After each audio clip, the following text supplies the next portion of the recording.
The subject of my presentation will be the phenomenon of sexual crime of women. I will present to you the results of my research of women who commit the crime of rape with particular cruelty. On the one hand, researchers are conducting research aimed at depending knowledge about men's crime, while at the same time they were looking for factors explaining the causes of women's criminal activity. It's depending on the mainstream research, such reasons were seen in the physical or psychological characteristic of women. Each of the above concepts recognize different factors as the reasons for criminal behavior of women. For example, anthropological concepts, they are looking tendency to break the law in genetic and born. They said that born criminal can be recognized by certain traits of physical appearance. Biochemical concepts focused on the influence of periodic hormonal changes in the female body on their increased criminal activity. Genetic concepts, some group of genes must be responsible for the tendency to break the law. Psychological, the most influential psychological theory exploring female criminality was Freud theory. Sociological theories depending on the social determinants, control theory, feminist theory, gender theories. Crime among women is not a new phenomenon. Every year, the official police court records, it's data from Poland, but it's general information. Police and court records show that it constitutes 10% of all criminal acts, including about 4% of the total number of convictions for crimes against sexual freedom and morality, and about 0.5% of the total number of convicted women. The primary objective of my study was an attempt to develop and present the characteristic of women committing rape with particular cruelty, taking into account the manner in which the female perpetrators have committed the acts, their motivation, as well as the circumstances of the crime. The study was also supposed to provide information about the victims, the age, gender, the relationship with the perpetrators, consequences of the act. I also compared to the criminal liability of women, in particular, whether there are differences in sanctions depending on the gender of the perpetrators, because I assumed that women were treated better by the justice system than men. I studied all the documentation contained in the files of criminal cases in which women were the perpetrators of rapes. These were court cases ended with a final judgment. I analyzed criminal cases that ended with a final judgment in the years 2005 to 2015. It was 10 years. And in 31 cases qualified as rape with a particular cruelty, where 49 perpetrators, including 15 women, this 1/3 of the perpetrators were women. Most of the analyzed offenses committed by women were actual rapes. Only 2 cases were classified as attempt rape, but the rape was unsuccessful due to the strong resistance of the victim and a third-party intervention. In a vast majority of cases, the offenses occurred in the female perpetrator's apartment or in a victim's apartment. Only a few cases were it was a apartment, another person, summer house, or random places such a park or forest. I want to note that all acts were committed by women jointly with other perpetrators. In some cases, there were 5 or even 6 accomplices, women and men, always as an accomplice was at least one man. I also want to expose that most of the acts was with premeditation and precisely planned. The plan included how to lure the aggravated person to a certain location, how to attack, and what tools can be used during the rape. As I said, all acts were committed by women jointly with other male perpetrators. The analysis of the relationship between perpetrators indicates that most acts was committed jointly with other male friends. 1 in 4 offenses was committed by a woman jointly with her current partner, husband, boyfriend, intimate partner, and 1 in 3 offenses with a relative. For example, brother, sister-in-law, brother-in-law. I want to say a little bit motivation and circumstances of rape. In the majority of the cases, the non-sexual motivation of the act was a characteristic trait of the rapes committed by women. In the analyzed group of cases, in most cases, women were motivated by revenge on the aggravated person. The sexual activities were supposed to humiliate the aggravated person and cause suffering for the harm inflicted.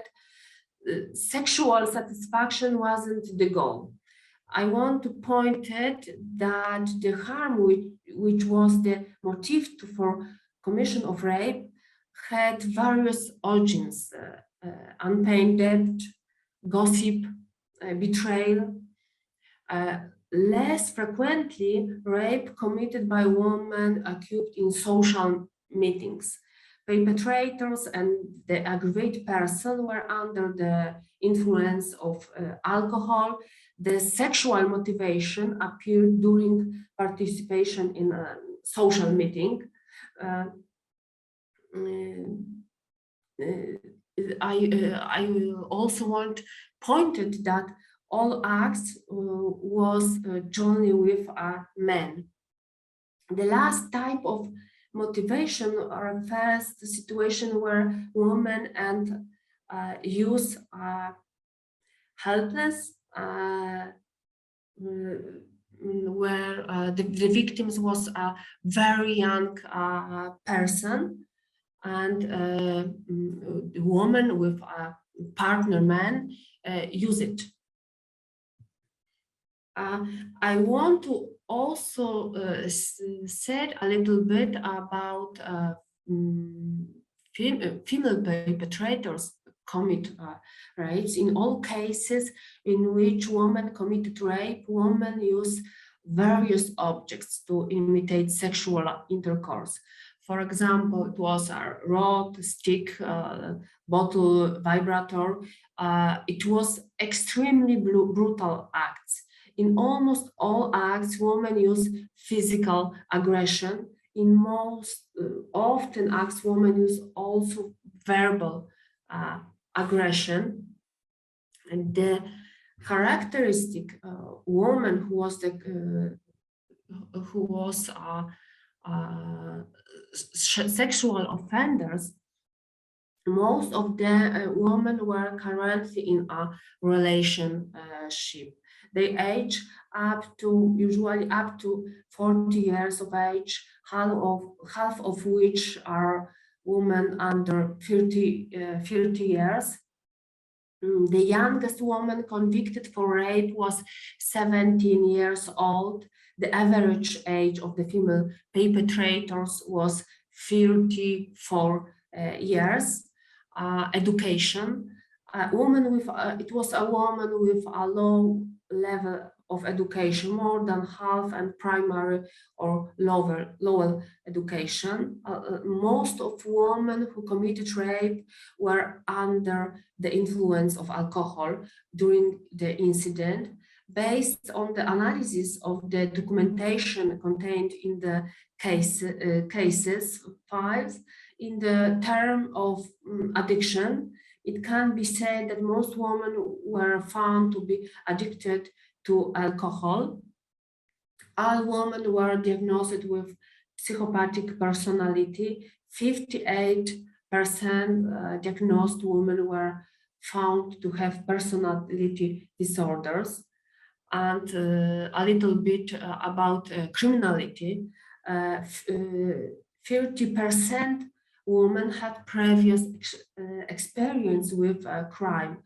Of this, one of this woman was responsible for rape.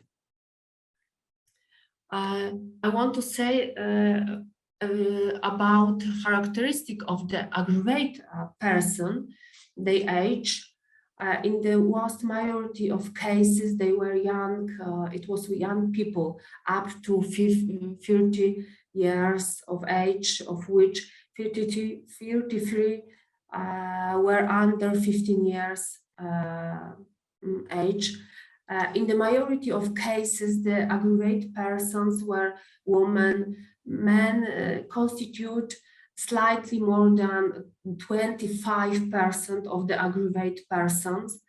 The literature on that subject pointed fact that the victim early knows the perpetrator.